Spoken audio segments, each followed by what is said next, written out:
really pleased tonight that we have won the final of the Dow Small Business Technology competition for the UK.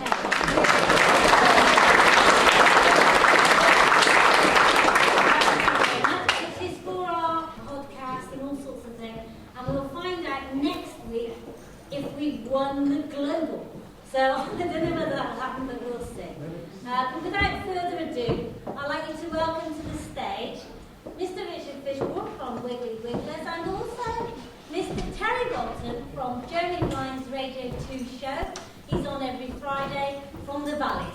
So big round, please.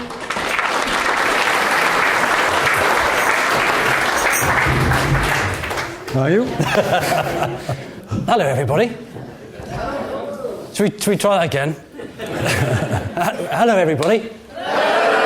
Excellent. This is a live show, so we're three-dimensional. So please, interact as much as you like. I hope you all found the place okay. No, none of you found the place okay. That's encouraging. I think you'll agree that everyone's made quite an effort today. All the hops and my own work. I spent all afternoon putting these up.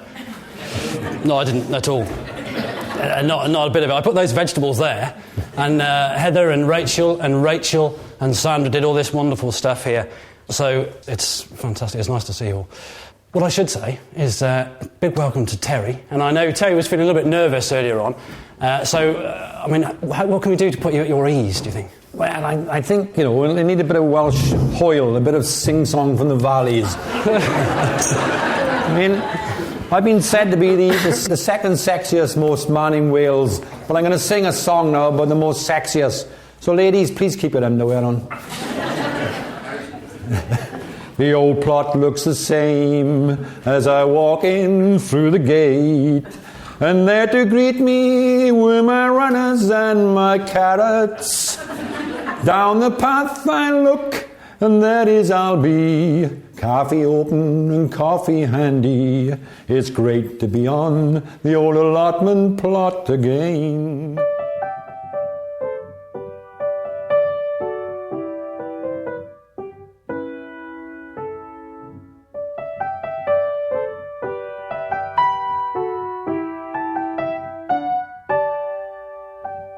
Yes, you all come to see me in the shade of my old apple trees as I plant my veg in the green, green grass of home.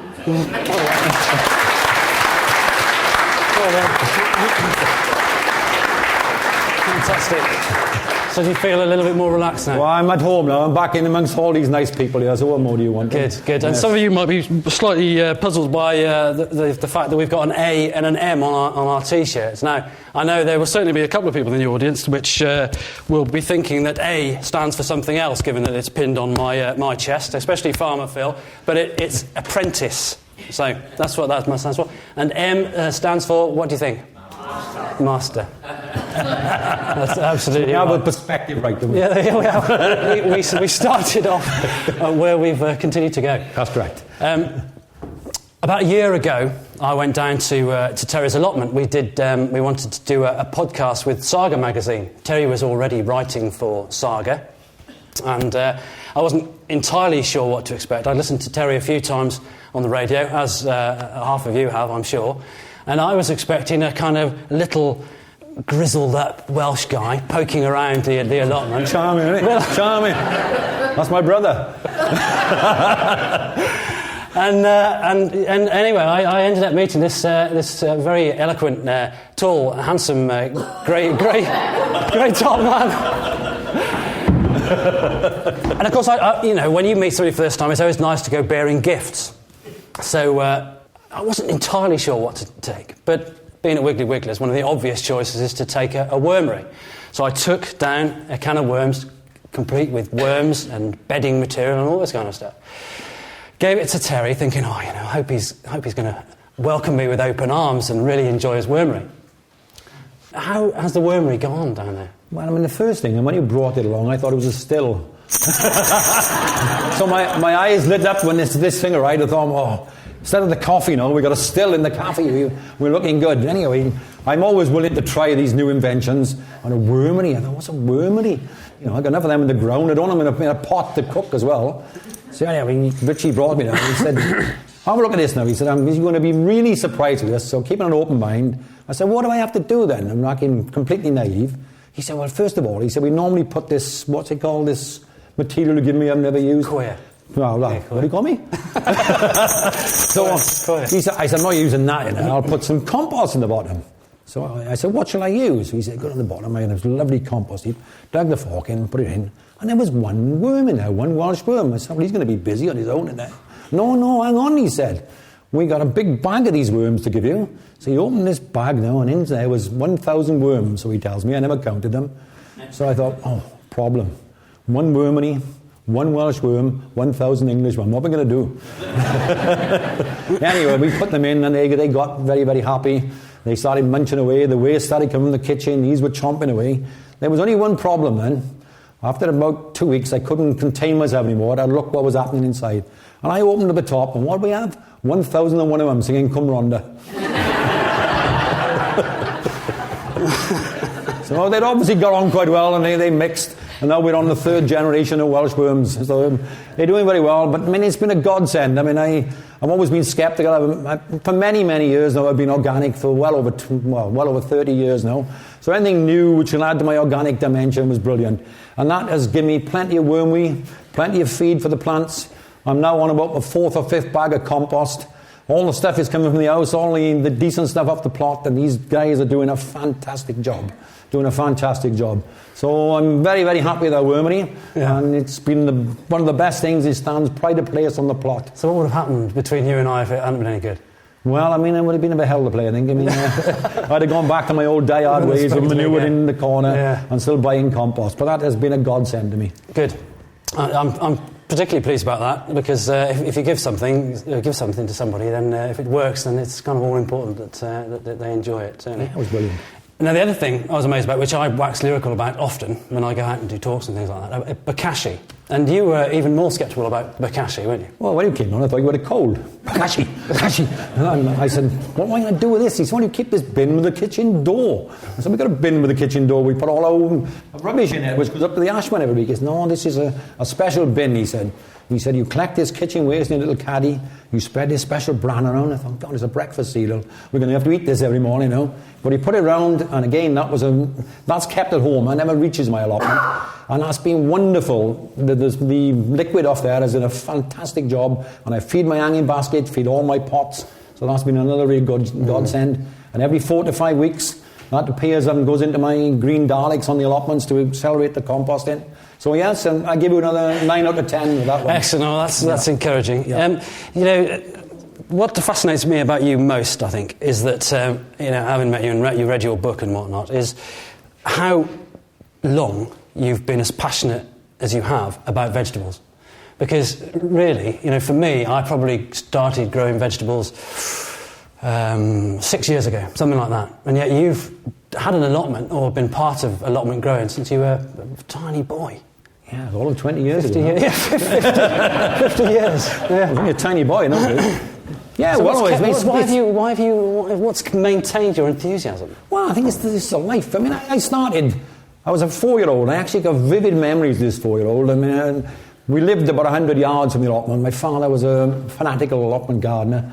Disappeared every day, a bit like I do now. And went up with his pot of tea and his couple of sandwiches just after breakfast and reappeared when the sun went down. So when I got about 4-year-old, I got a bit troublesome. My mother said, well, take this boy with you and get him out from under my feet. So I remember as a 4-year-old, the big steel gates clanking open, gripping my father's hand. And bear in mind now, this was just after the war. I was one of the rushes back from the trenches, by the way.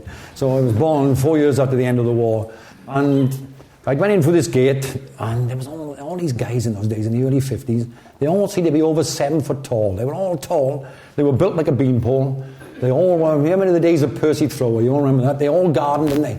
Coats, jackets, ties, everything. I walked into this allotment, gripping firmly to my father's hand, and all these people were sort of popping out from the bean trenches looking at me. My father was about 3/4 away from the allotments in those days, and had a big shed there with a patch of ground, about corner, and staves there. And he sat me on this step when I was getting bored, so he said, son, he said, have this little tool and have this little packet of seeds, put it in that there. So I'm quite happy to play away, put my first packet of seeds in, and what do we all start with as kids? Radish. Because that goes in, I put my first little sow of seeds, you can actually see them and feel them, cover these over. About 2 or 3 days later, when he took me back, I was sitting on the step and I could see these leaves, I was getting very excited these come up. And 6 weeks later, I'd actually pulled my very first radish, and I was 4 years old and 6 weeks. And to actually taste that, and that got me hooked. Fantastic. So at the age of 11 then, I'd learned all I could learn. When I mean, as a youngster, we all know everything before we reach teenagers, don't we? We were kids, you know you got your kid, when he passes 10, he's a wildly person of the world who knows everything. So at 11, I decided, no, this was 1957. I was now, have I worked at my age yet? Who's these mathematicians here? So I was the age of 11, and I said to my father, I don't want to be with you anymore. I'm big enough to have my own plot now. Well, he said, put a letter in. I said, I can't write. Says, you were fault, you should have sent me to school. So I put this letter into the committee, and they went before all these guys, and they all met in these secret rooms at the back of the allotment there. And they came out and they said, yeah, you can have a plot. And I heard the rationale, and they said, well, he's only 11, he'll be in here for 2 weeks, and somebody else will have it. Anyway, I proved them all wrong, and they all took me under their wing, and all this vast amount, hundreds of years of knowledge were poured into my mind from all these old-timers then. They took me under their wing, and I became their little favourite boy in there, and I learnt all I learnt in those days. And I took that on in 57, and by the 1962, I had 10 of these allotments. As everybody was popping off here, there and there, Teddy's name was in. And I then had 10 of these allotments. And I built my very first empire. I was a little bunny Richard Branson of the Rhondda. And I mean, for those who have allotments, I mean, the unwritten rule of allotments is you must not sell your produce. There's no way you can. The produce, the rules are quite clearly stated. This can only be shared with friends and family and for your own use. So, well, this is a waste of time. I'm a sort of 16-year-old now who needs a bit of cash in his pocket. So in those days, all the tomatoes used to come in from Guernsey in these little wooden boxes with 4 corners. So I had a little deal with the little local greengrowers that all these empty boxes I would take. And on a Friday night, I'd go up to this allotment and I'd collect all the vegetables already. Now, they say the box system is new. I had the box system in 1961, 62.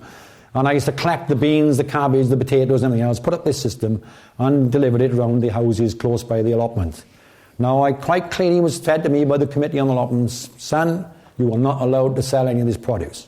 So I didn't. I sold the box. The produce was free.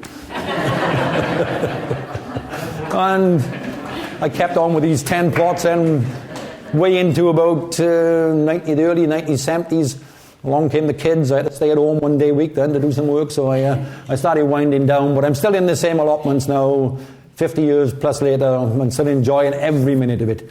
And people who come along to me quite often and say, God, it's hard work gardening. I say to anybody who mentions the word hard work and gardening in the same breath, give it up, because if it's hard work, you're not enjoying it. You go along for the social spirit that's there, to meet the people. The gardening's incidental. If you enjoy that, good luck to you, but the social bit is as good as anything else you get anywhere. You've, speaking of social things, you've had some quite impressive visitors as well, haven't you? Well, yeah, it's fascinating. And since we started the Jeremy Shine Show, and believe it or not, it's 5.5 years ago now, and I have to pinch myself quite often that I've been the Archie Andrews of Radio 2 now for 5.5 years, which is quite surprising. Doing gardening on the radio seemed rather alien to me. But I just want to let you into one secret, and for those who listen to the show, my brief is every time I go on, I have to do 2 functions which make a noise. So all these are live, I have to make a noise. But yeah, as you say, people come along to the gate of all ilks and they say, where is Jeremy Vine's allotment? And I say, well, this is it. Where is he? I said, I'm it. So, people more and more come along to it, and television crews have been in us. But a month ago, we had a letter from Palace, and from HRH herself, and she said, my son Charles wants to come down and visit your plot. We heard you were big into recycling, because everything on the allotment's been recycled. He said, I gather most of you grow organically. We all grow organically. He said, well, I'll please my son no end. Could he mind if he comes down? I said, no, he can come down, no problem at all. So we were lined up as a committee now. The helicopter comes in over the hills, stops in the field about 100 yards away. Door opens. Out steps the prince. Grey suit, immaculate shirt, tie, and a Davy Crockett hat. So you can imagine this in the middle of the valleys now, in Prince of Wales, Davy Crockett hat. So he walks toward us, and we all must whisper into ourselves, but nobody would be offended by asking him anything. So we showed him round, showed him how we recycled, how we did all the organic produce, and he was overwhelmed. So being a sort of typical Valleys community, we thought we'd better lay a bit of a spread on for him. So we did some spam sandwiches and some a couple of tomatoes. We scrounged from Albi's greenhouse, a cucumber from Reese's greenhouse, so this little spread was laid on. And we thought, well, we can get a little drink, and so we'll lay on a couple of pints of real ale. I'm sure he'd enjoy that. So anyhow, we got enjoying this, and then I thought, well, I know, I'd had a couple of beers now, my courage went up a bit. So I said to him, Prince Charles, I said, you came looking immaculate today, and I'm very pleased you welcomed us. I said, but do you realise you're wearing a Davy Crockett hat? I know, Terry, he said, before I came down this morning, I had to go to the palace, he said.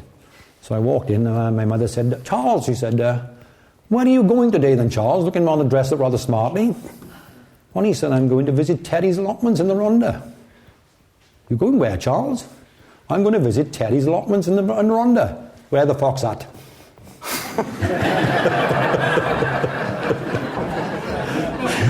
Explain it to them, I don't understand. I've heard that joke 4 times now, and it's just as funny as it was at the time. Not many jokes like that. When you grow vegetables every single year, you try different things, you grow different vegetables every year, and some things you're more successful with than others. It's an experience for everybody, I guess. But how self-sufficient are you with vegetables? I mean, how long throughout the year can you support yourself with what you grow on the allotment? Well, we probably live off, and it's a 10-perch allotment, 325 square yards, or the size of a tennis court for those who can't work it out. We live for about 10 months of the year off that allotment. And that's not obviously all fresh. A lot of people forget that allotments is like a dog. It's not just for the summer, it's for all the year round. And one of the important bits of having allotments is to grow the winter veg, intermingled with all your summer cropping. Because the parsnips, the swede, the leek, the Brussels sprouts, the savoys are all absolutely vital during those winter months to keep supplementing. But if again, one decent 30-foot row of runner beans will stock your freezer for a 12-month, plus eating them, so you can do that. On that plot alone, I would grow enough potatoes to get me through 10 months of the year. We usually have to buy potatoes in May, June before I start digging the earlies. So supplemented by what's on the plot, plus what's in the store shed in ways of potatoes, onions, plus all the chutneys and jams and everything else we make. We are eating every single day for at least 10 months of the year something has been produced on our allotment plot. Fantastic. What is the most... Because we do a podcast every month. And Wiggly Wigglers has been doing a podcast for the last... how long have? 2.5 years or something like that? Or Michael would know exactly. 3 years. 3 years, okay, 3 years, which is an incredible feat in itself to find new material every month. Does anyone listen to the podcast just out of interest? I know Simon does, and there's a nice face to see. So there's a couple more people do. Does everybody know what a podcast is? Most people are nodding. They just want to humour me. I can see that. That's okay. We do a podcast, but we have listeners all over the world. Wiggly Wigglers and Tales from Terry's Allotment. And a couple of people have sent Terry some seeds, some wonderful seeds to grow squashes with. And Megan sent you some from California, didn't she? Yes. And how they got on the Welsh hillsides? Very good, actually. I mean, it's amazing. These things have come from all the way from sunny California, where they've been basking in the sun, and we've had, the worst summer on record? Without a doubt. I think we've had 3 or 4 spots of rain on the hillside this year at least. And she sent me some crim, which was supposed to be black tomatoes. And she said they were miniature, and they grew about that big, and they were fantastic. And she sent me some spaghetti squash, and they have really blossomed up on that hillside. And I've cut a good 8 or 9 of these things. And then she also sent me some of this sweet American pie pumpkin. And I've got 3 of them. 2 of them are for Jeremy Vine's daughters and 1 for my granddaughter. So I had an objective when I started growing these. I wanted 3 pumpkins for 3 young ladies this year, and I managed my 3 pumpkins. So they got 3 authentic American Californian pumpkins as well. So it's worth trying these things. It is. I mean, it's definitely worth trying them. I haven't tasted any yet. So no, I haven't either. So they could be rubbish. Yeah. It will be.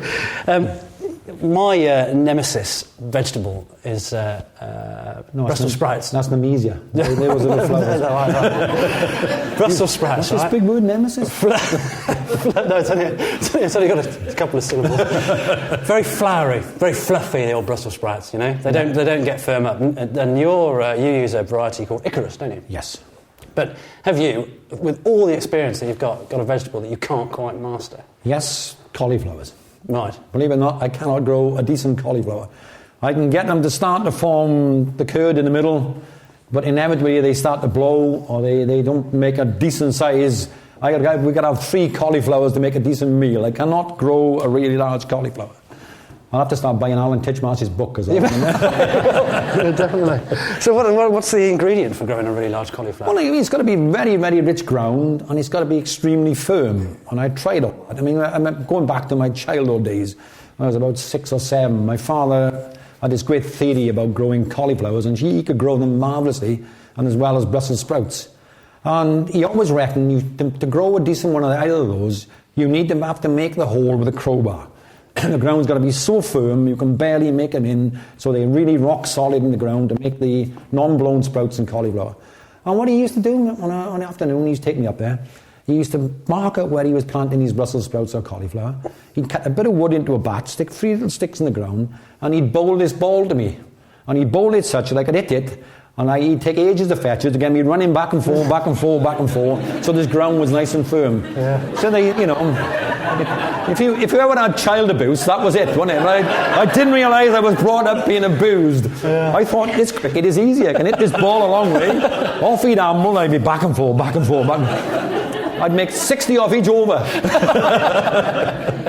But that's the secret of good solid Brussels sprouts is firm ground, and the same with cauliflowers. Right. Yeah.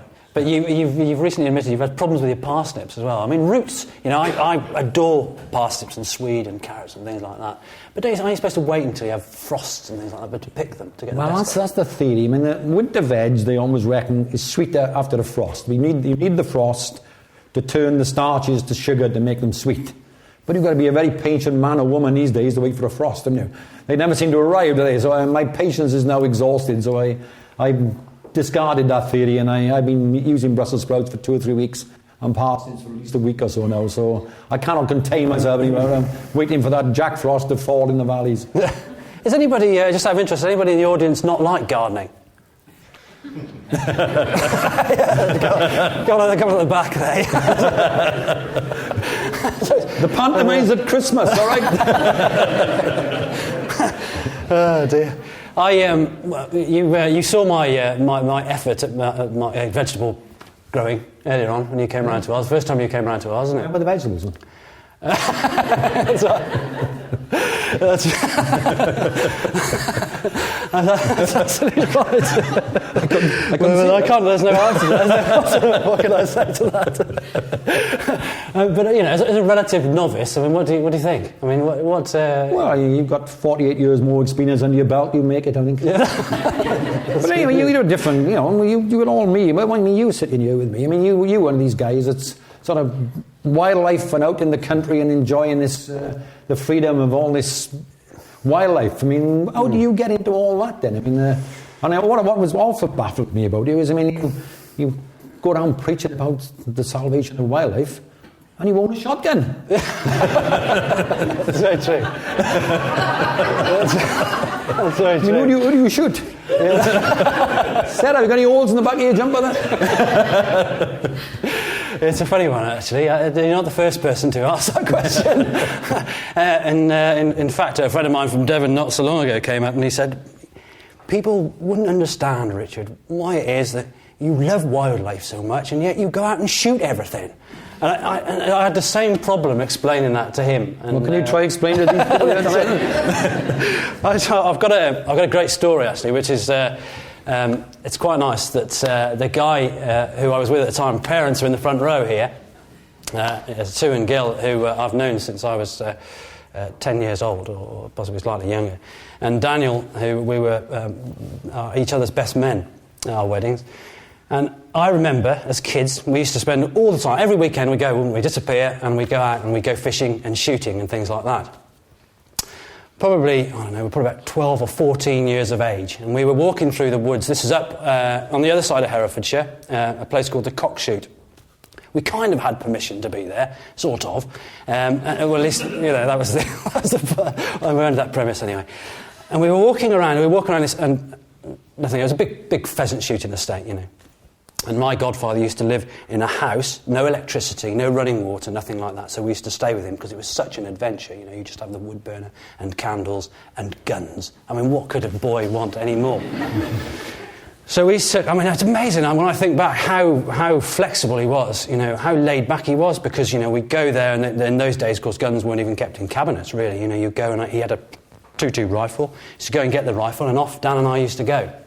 And we used to shoot anything that moved, really. That was the irony of the thing.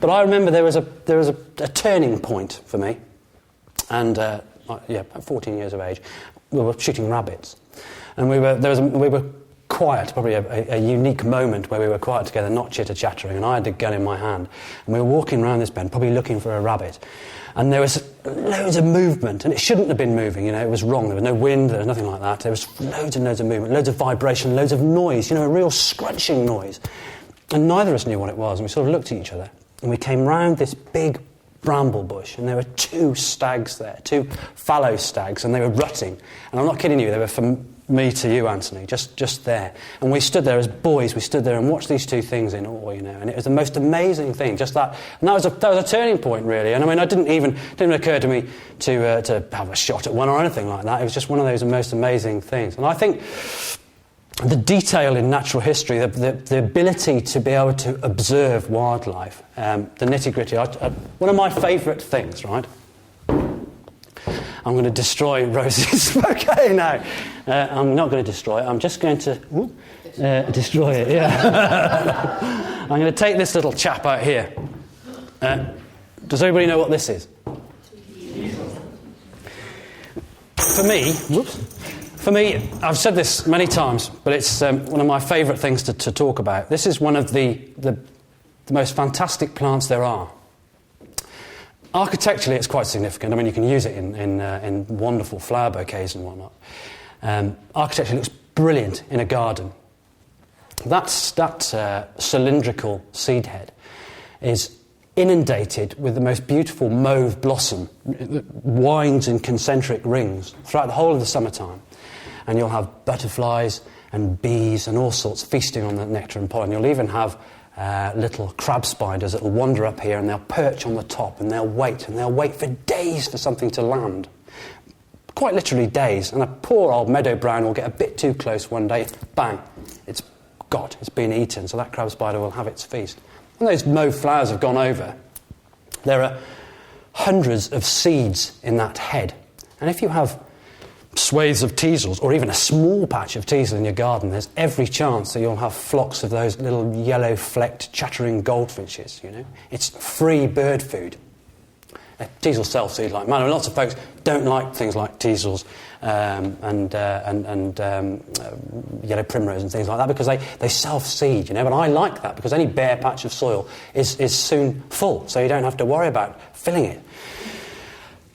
When I was a kid, we used to do B&B, and I used to go in order to make a few quid. I used to go and collect teasels. And what I'd do is I'd cut the teasel off there like that, and cut the bottom off it, snip off these little leaves around the bottom, and stick them to a piece of bark. And depending on how affluent I was at the time, I'd put a couple of peppercorns or mapping pins either side, and there was a hedgehog. I used to sell them for 10 or 15 pence a shot, which is good money, Well, 30 years ago, yeah. 30 years ago, well, it was 30 years ago, yeah. That's right. I don't see you throwing many 10 pence away now. But, of course, after the seed's gone off, the birds are feasting on the seed, what you can do with these teasels is they're hollow stem. Now, has anybody got a bug box or any sort of bee box in the garden at all? Only a couple of bits. Simon, I know Simon's got some because Simon and I have had most amazing electronic conversations over bee cryogenics and all sorts of things. But bee boxes, whether you buy them yourself, you can buy some fantastic looking bee boxes, brilliantly aesthetic for the garden, or you can make something that's relatively simple. Cut your stems, stuff them into a plastic bottle or a box or something like that, pop them on a wall facing south or southeast, and you will attract solitary bees. Now, we're struggling a bit. Do you get many bees on your allotment these days? It varies. I mean, it was strange this year. The beginning of the year, around about April, there seemed to be a big predominance, particularly of bumbles, which I'd never seen so many, which was fortunate for the broad beans. Encouraging. But then the summer came in, as we all know, it went downhill rapidly. The rain became more. They don't wear these sort of packamax too well, these bumbles. They all disappeared for most of the summer. No, but it did then suffer, yeah. Again, as we all know, I mean, the beekeepers are suffering badly from disease. Hive after hives are being wiped out. That's right. Which is a real problem, because if we lose the bee population, then we'll lose the ability to grow fruit and vegetables. I mean, we, as Missy would say on Dad's Army, we doomed. We are doomed. I mean, the interesting thing, Hannah, I was talking to Hannah today, who looks after bees. She's an apiarist, would you believe? And she looks after the hive in the Wiggly garden. And she was saying that she's having to artificially subsidise her bees' feed, because it's been such a wet winter that they've not been able to go out and feed very much. So, of course, the consequence of that is plants aren't being pollinated sufficiently. Yep. Where there's a problem, loss of habitat and things like that. But of course, as gardeners, we can provide this habitat that species of bees need even. There are something like 247 different species of solitary bee, would you believe, in this country. Now, some of you, when you're digging your vegetable patch, you'll see those little tawny mining bees coming out of the ground. And you'll think, why's a bee coming out of the ground? Because that little chap's burrowing down there to lay its eggs. You'll have masonry bees boring into the lime render in your walls and whatnot. And you'll have little mason bees, which will be nesting in little hollow tubes like that. Now, whilst those bees are relatively inefficient at harvesting pollen, because they don't have those big pollen baskets like bumblebees and honeybees do, they're very hairy, so they transfer pollen beautifully between one flower to the next. So they're fantastic pollinators. So by providing a little home for the solitary bees in your garden, you're probably doing your garden and your neighbours' gardens a massive service. And it's, in many respects, far more ecologically significant to do that than putting up a bird box. You get just as much fun doing it as well. Have you got a bird box in the allotment? No. Bee box or anything like that? No, we'll have to sort that. Because you've got some habitat in the bottom of the allotment, haven't you? You've got down there, there's a pond, isn't there, down the bottom? There's a pond at the bottom, yes. And some brambles. And plenty of brambles. That's my little wildlife haven there. Yeah. I mean, I put that in. I mean, when you go organic, you need as many friends as you can get on the allotment. And one of the strangest things about our hillside allotments, there has never been a hedgehog there. So anybody got a stray hedgehog or someone who's sickly, I'm quite happy to give them a home. We've never had a hedgehog on the allotment in my whole 50 plus years on there. But also one time the mountains behind the allotment were full of pools, so we had a great population of frogs. But as everything else, everybody wants to drain everything these days. I know there seems to be a phobia about getting rid of surface water and draining it. So all the habitat on the mountain at the rear of the allotments lost all its ponds. So about 5 years ago I decided I've got to redress this. I'm going to give up a little bit of my plot and create a pond at the bottom there. It's a bit lethal because it grows just among the blackberries, and as my wife can testify, we walk along there sometimes and there's a scream and somebody's standing in the middle of it, but that's the downfall of it. As long as she misses the frogs, I don't mind her bathing. So I put this in, and for 1 year nothing appeared, but I got a pond in the back garden which is well truly laden with frogs, so I transferred some of this frog spawn this year, about 4 years ago. And these great little frogs all emerged around the beginning of July. Another little tip, which is great if you've got frogs. I grow sweet peas. Anybody love sweet peas? Fantastic.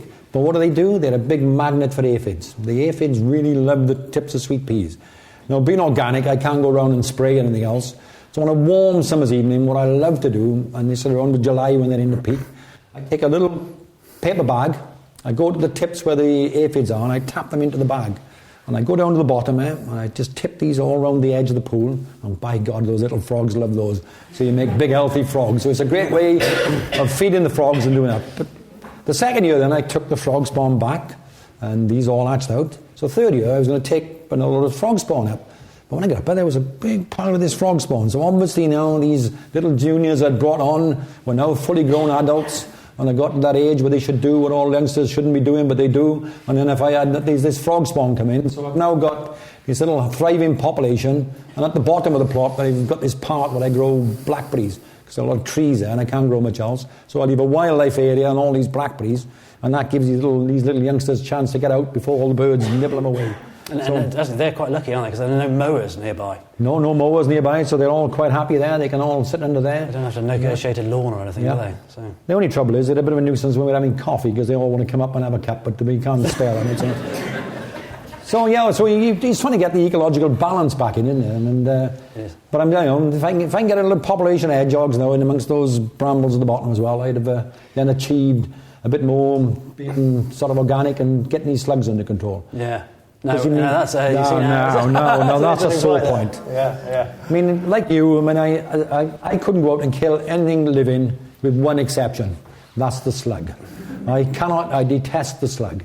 But I try as best I can to go fully organic, but I have not achieved that. Once my plants are growing, I'm perfectly happy for the slugs to have a bit of the outer leaves and do whatever they like to do. But when I put small tender lettuce out, or I put cabbage out, those slugs come from everywhere and they devour them, and I can't give in to that. So I always put them over clutches, and I have to put these dreaded mini blue pellets down and give them a start in life. But another thing I do quite regularly, at night, just after it's just going dark, that's when they come out in force, and every slugging creation is out there. So I put on my balaclava, I black my face, put my black outfit on, I shine up my kitchen knife, I go out with my big flashlight, and I shine it between the eyes. When they blink, I stab them. So that's my... I can't believe someone actually went, ooh. As if he's really telling the truth. He is really telling the truth. My neighbours think I'm a homicidal maniac in my back garden at 11 o'clock at night. There's this flash beam going everywhere and this glint of silver going along. Number of times you've had to come and bail me out of the police station. No, it's only a slug. But what's interesting is that is in theory, of course, you can still be an organic gardener and use slug pellets, can't you? Well, I don't know. I'm not one of the mini blues. I mean, they are not organic. But I mean, you are trying to, you try to convert me with that. You try to convert me with the bokashi. But now, this year, you come up with the next level of my education, which was nematodes. Are you familiar with nematodes? I mean, I couldn't afford to buy them, but if you didn't give them to me, I wouldn't try them. But I've this season, which must be the wettest on record, I've gone around and watered these nematodes everywhere. And these slugs are 10 times bigger than they were before, so I'm sure they've eaten the nematodes. But I'm convinced, you were trying to convince me at this time next year, these slugs will be under control. So the jury is still out on whether nematodes are the answer to my slug problem. Yeah, you mark my words. They're pretty tough, these Ronda slugs, man. They work many years underground in those pits, and when they come up, they got some muscles on them. They can handle most things. Yeah. Who's this nematode? Get out of here. We shall see. A bit of a David and Goliath thing, I think. Yeah, we do. Yeah. Are you going to stop using slug pellets next year? If you convince me that nematodes have wiped out the slug population, but if I put out my little tender lettuce, my little cabbage plants, and they come along, I'm afraid I can't turn a blind eye to a slug eating everything I got. I don't mind him sharing, but when he gets over greedy, then he's got to go. I imagine that's probably the most common question you get asked, isn't it? How you can control slugs? Yes. Yeah, it is the most common lot. I mean, I don't know about any of you, but I mean, they go out and they sell in all these various barriers and bran and everything else. Brilliant. When you put this stuff down and it's bone dry, the slug will not cross it. But in the Welsh valleys, when that rain comes down, that slug just skates over the top. It doesn't stop him. And I came across this year, you were there when I had those 2 wonderful pots sent me. I seem to be the focus now of all inventors gardening. So this guy had made these 2 pots, which are plastic, and they had like 2 inverted mushrooms. And underneath he sprayed copper. So I tried those out, and there's no way the slug can get in there, he said. Well, they have. I put those 2 in, I put the marigolds in, and that's the biggest slug attraction that is. They will go for marigolds. They seem to smell those from 300 paces, don't they? I put them in, and I don't know what they did. They must have had the grappling hooks. They threw up. They abseiled up over the top of the copper, and they went in on a feed, and they abseiled back down again. 2 stone heavier. So that hasn't worked yet, anyway. No, that's no good. No. You've answered a question I had in the back of my mind, because I've been trying to get hold of that guy to see if they're... if we could get hold of them as products for Wiggly Wigglers, but obviously he's gone bankrupt. Wow. When you sell something that's slug preventive and don't work, I mean, it's a bit difficult. Yeah, that's right. I mean, they're quite handy to keep the rain off your head when that's about the only thing you find any value of it. I'm actually keeping the slug away. No, I don't think they did look really good, didn't they? I was quite confident when I saw them initially that they were going to work. Yeah. Perhaps I ought to put something in the slugs don't like in them and then they might work. And unfortunately, I mean, the problem with our climate is that we've got this wonderful warm maritime climate, and it's a perfect place for slugs to be. And we get these wet seasons, these wet, warm summers, and it's a nightmare for gardeners in many respects. Just out of interest, does anybody in the audience not use slug pellets?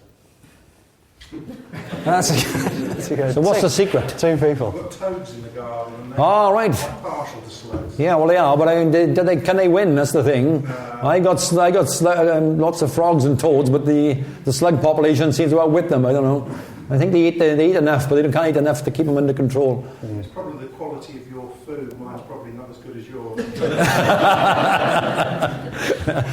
That's an interesting thing, because of course the reason they like eating what we like planting is because we like eating what we like planting so much. So kind of you're up against it, really, aren't you? I mean, Heather, you want to invest a bit of money and come up with a weed-eating slug, and you'd be the first multi-billionairess in the gardening business. Because the day someone can find a slug that only feeds on weeds and not on plants, then you'd be great. I mean, talking about weeds, weeds are one of these things. What is a weed? It's a great definition of a weed. And when you become known for gardening, you get all these sort of weird questions. And somebody came up to me and they said, I've just bought this large pergola at the bottom of my garden. What do you reckon would be nice and scented that can grow over this pergola? I said, try a nice honeysuckle. So she went off, and about a month later she came back. I said, how's that honeysuckle doing? He died. Oh, thank God. She said, what can I grow that's more robust than a honeysuckle in? I said, go out and get a good, decent rambling rose with a good scent, and that'll grow over the top of it. So she went and put it in. For about 3 weeks later, I said, well, how's this rambling rose going? It's dying. I thought, oh, God. She said, well, don't worry. She said, it's perfect now, this pergola. She said, I got this very bright green plant growing with these massive great white flowers, and it's growing absolutely wonderful on there. She said, I said, well, carry on, the bindweed will grow anyway. Fantastic. What's the main problem you suffer with on the allotment, though? You. You come with your you come down once a month with your 2 carrier bags and take off my produce. You do more damage than the slugs.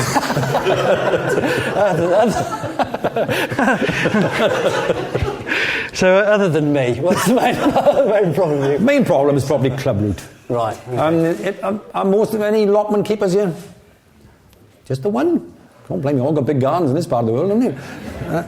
But the main problem on any allotments, and particularly our allotments, which was founded in 1917, over the years it's been overused for more things. And back in the good old bad old days, people used to keep planting the same things in the same place, and a lot of interchange of plants went on.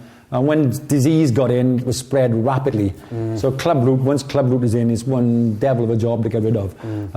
But we now found largely the solution. One of the problems with club root is it affects the immediate root and starves the plant of nutrients and water. So what you have to do now is grow your cabbage plants in a decent 5 or 6 inch pot. And then when you put them out, create a fairly large size hole, about 9 to 10 inches diameter.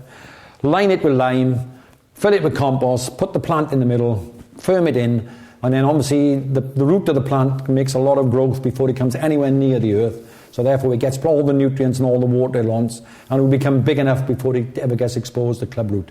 But if you try putting a plant straight in the soil, then club root is the biggest enemy. Beyond that, I don't think there's much else that can really bothers me. I can conquer most other things by rotation, but club root seems to be there, and once it's there, it's a lifetime problem. And what's your favourite type of manure? Favourite type of manure? Horse. No, that's a question I've never asked you, isn't it? Horse manure is your favourite type of manure. Well, I find with horse, particularly if it's on straw, never ever use horse manure which has been kept on wood shavings. Particularly anything under 4 to 5 years old of horse manure that's been kept on horse shavings. When that's dug in, what wood does is takes nitrogen out of the soil to actually cause it to rot. So you'll end up then having the situation where all that nitrogen has been used to rot the wood shavings and not actually feed your plants. You've got a horse manure which is fed on, where they've kept on straw. It's nice and light and airy. It aerates the soil. It's great for the worms, and it really works. And the other thing I'm a great advocate of, which I've taken up in recent times, is the green manure in the winter. I mean, the situation in the winter has always been, I always rough dug and let the weather break it down. But winters, when I was at, I always need to be drier but much colder. Cold easterly winds, good frost, break it down. But what do we get now? Summer all the year round, don't we? We get rain after rain after rain. So all you're doing when you turn it over is allowing the nutrients to leach out of that soil. It flattens it down. So I use lots of green manure. I use vetches and I use ryegrass. And everywhere my ground is empty where there's no winter crops, I spread this out in September. So I got a nice little savanna growing in by the time the weather turns a bit chillier. And what happens in the following February? You can do away with a horse. You can take this manure straight from the ground, straight in the soil, horse redundant. So you can end up, and that holds the nutrients, the vetches hold the nitrogen, and you haven't got the same effort of having to go out and collect all the manure. And all your nutrients are not being washed into the Venus River. What about chicken manure? Why do you think that's... No, that's chicken and poultry manure, and that includes pigeon. I have a contract every Tuesday morning with 2 bags of pigeon manure. Right. The guy rings me and said, I've emptied the loft here, come and collect them. Right. No, one of the best places for using that is it's very high in nitrogen, and if it's dry, it's a fantastic compost accelerator. Particularly, these green Daleks they sell, compost bins. Well, they're impossible in them to actually turn that compost in there. So what I do is, as my green material go in, I put a bag of chicken or poultry pigeon manure on top, and then carry on building it up. And that creates a fantastic heat and breaks the whole of that down by the following spring into a lovely, crumbly brown compost to be used. But yeah, and again, a fantastic place for any poultry or pigeon manure again is your onion bed. Because if you can put that on in the autumn and leave it winter over, you've got a fantastically rich nitrogen-based bed for your onions. Yeah, and it's a great manure. I'm not sure I should do this, but I will anyway. Just before we wrap up the first session, I've got a joke talking about chickens. I've got a joke, and I don't tell jokes, so whether this will be funny remains to be seen. Yeah, that's right. You can tell it. Hello listener, it's Michael here. I usually get to stay behind the microphone, but at this point I have to come forward and apologise for an unfortunate technical error that prevents me from bringing you the rest of Richard's joke. I hope you've enjoyed this rather special Wiggly podcast live from Preston-on-Wye Village Hall, featuring Terry Walton and Ricardo Richard Fishbourne. Oh, I see that Mary's now cleared the technical problem, so we can return to Richard's joke. The moral of the story is, you don't need a BMW if you're hung like a horse. But you see, the funniest thing is I'm so crap at telling jokes that actually the punchline is, you don't need a BMW to pull the chicks if you're hung like a horse. I think you better stick to the day job. So, what I would say, folks, is that's going to be the end of the first... You guys are going to go off and have some lovely cider and some supper and things like that. So it's thanks very much to Terry for the time being.